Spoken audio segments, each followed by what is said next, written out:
The Film and Publication Board has recently published 4 draft regulatory instruments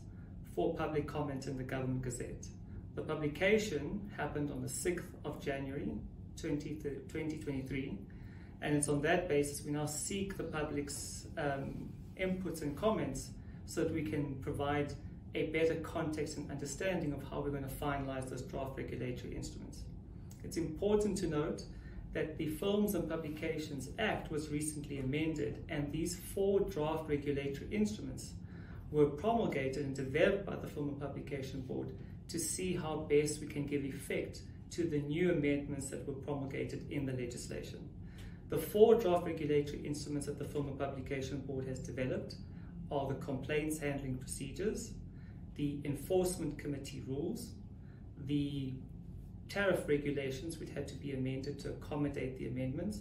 and the regulations that speak to processes and procedures for the registration, amendment, licensing of any prospective distributors who want to enter into the market.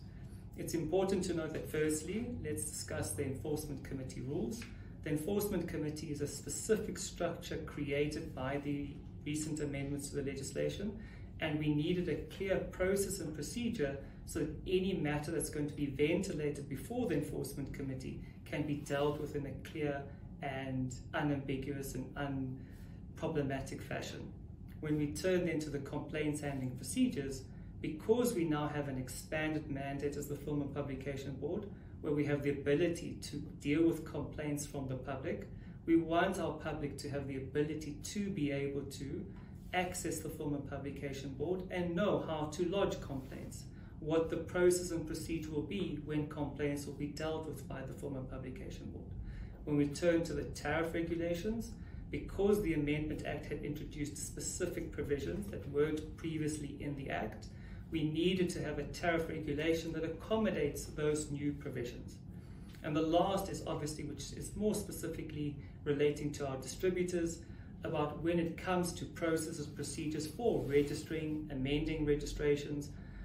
transferring and renewing licenses, what process and procedures our distributors must follow. We welcome inputs from the public. We look forward to receiving those inputs, and just a quick reminder to know that the last date upon which we can receive comments and inputs is the 17th of February 2023.